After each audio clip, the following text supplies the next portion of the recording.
Bismillahirrahmanirrahim. Assalamualaikum warahmatullahi wabarakatuh.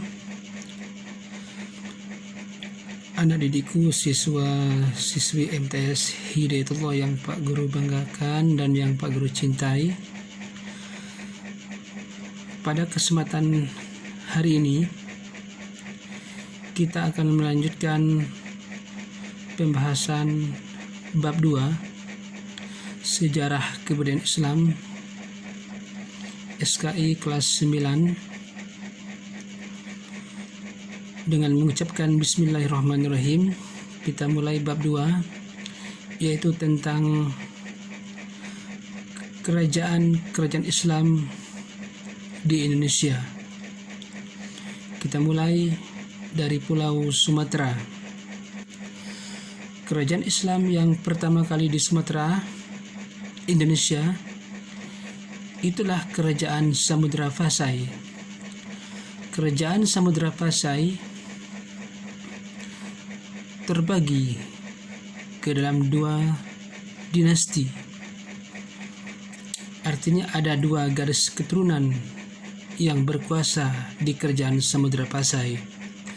Yang pertama itu ada dinasti Merakhair.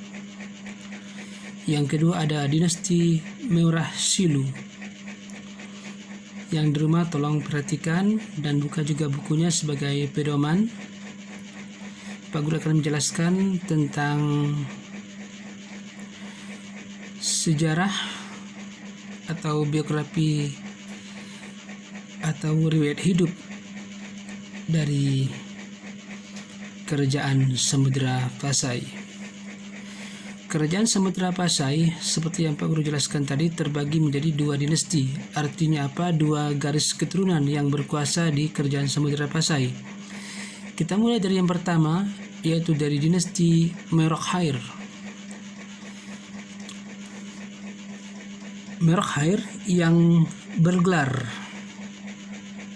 Maharaja Mahmud Shah, yang berkuasa pada tahun 1042 Masehi sampai dengan 1078 Masehi. Dia juga adalah pendiri pertama Kerajaan Samudra Pasai dari dinasti Merakhair. Setelah beliau wafat, dia digantikan oleh sang putranya yang bernama Maharaja Mansur, yang berkuasa pada tahun 1078 Masehi sampai dengan 1133 Masehi.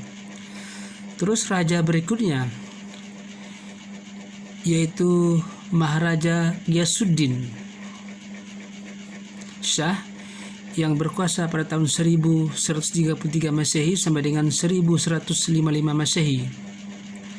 Dan berikutnya raja keempat Kerajaan Samudra Pasai adalah Meurahnu, yang bergelar Maharaja Nuruddin atau juga disebut dengan nama Pangeran Tengku Samudra atau juga Sultan Nazmuddin Al-Kamil, yang berkuasa pada tahun 1155 Masehi sampai dengan 1210 Masehi. Nah, di akhir puncak kepemimpinan dari Pangeran Tengku Samudra atau alias Sultan Nazmuddin Al-Kamil, dia tidak mempunyai ahli waris atau keturunan. Maka Kerajaan Samudra Pasai dari dinasti Merakhair terjadi masa kekosongan kekhalifahan karena sang raja tidak memiliki keturunan, yaitu Pangeran Tengku Samudra alias Sultan Nazmuddin Al-Kamil tidak mempunyai ahli waris atau anak cucu. Nah, jadi berakhirlah Kerajaan Samudra Pasai dari dinasti Merakhair. Nah, pada tahun 1285 Masehi maka muncullah lagi dinasti kedua yang berkuasa dari dinasti Samudra Pasai, yaitu Meurah Silu. Meurah Silu yang bergelar Sultan Maling As-Soleh, yang mendirikan Kerajaan Samudra Pasai yang kedua, yang berkuasa pada tahun 1285 Masehi sampai dengan 1297 Masehi. Sultan Malik As-Soleh merupakan anak cucu dari keturunan Raja Perla atau Raja Malaysia sekarang. Dia berhasil mendirikan kerajaan Samudra Pasai di Aceh atau di Sumatera. Nah, untuk memperkuat ikatan persaudaraan, Malik As-Soleh menikahi putri dari Raja Perla, yaitu Putri Ganggang Sari. Nah, Raja kedua Samudra Pasai dari dinasti Merah Silu, yaitu Sultan Muhammad Malik Zahir yang berkuasa pada tahun 1297 Masehi sampai dengan 1326 Masehi.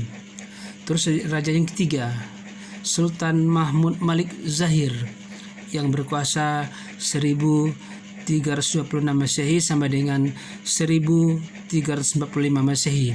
Terus raja keempat, Sultan Mansur Malik Zahir yang berkuasa pada tahun 1345 Masehi sampai dengan 1346 Masehi. Raja kelima, kerajaan Samudra Pasai dari dinasti Merah Silu, yaitu Sultan Ahmad Malik Zahir yang berkuasa pada tahun 1346 Masehi sampai dengan 1383 Masehi. Terus raja terakhir, raja keenam Samudra Pasai, yaitu Sultan Zainal Abidin yang berkuasa pada tahun 1383 Masehi sampai dengan 1403 Masehi. Nah, peranan kerajaan Samudra Pasai dalam menyebarkan agama Islam itu sangat besar, karena masyarakat selain sebagai pedagang, mereka juga berdakwah.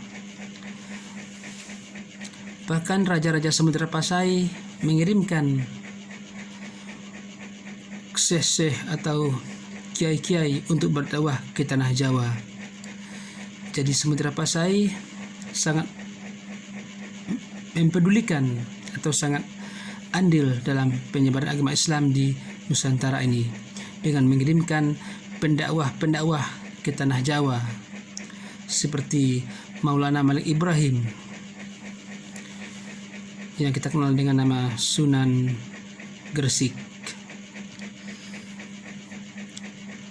Nah, tapi sayang, walaupun kerajaan Samudra Pasai dilengkapi dengan armada-armada dan juga laskar-laskar yang hebat dan juga pejuang-pejuang yang tangguh, tapi sayang pada tahun 1511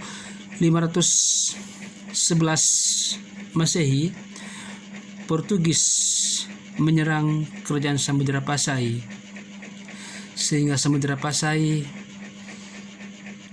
kalah telak menghadapi serangan Portugis yang gencar dengan senjata yang canggih, dan berakhirlah kerajaan Samudra Pasai pada tahun 1524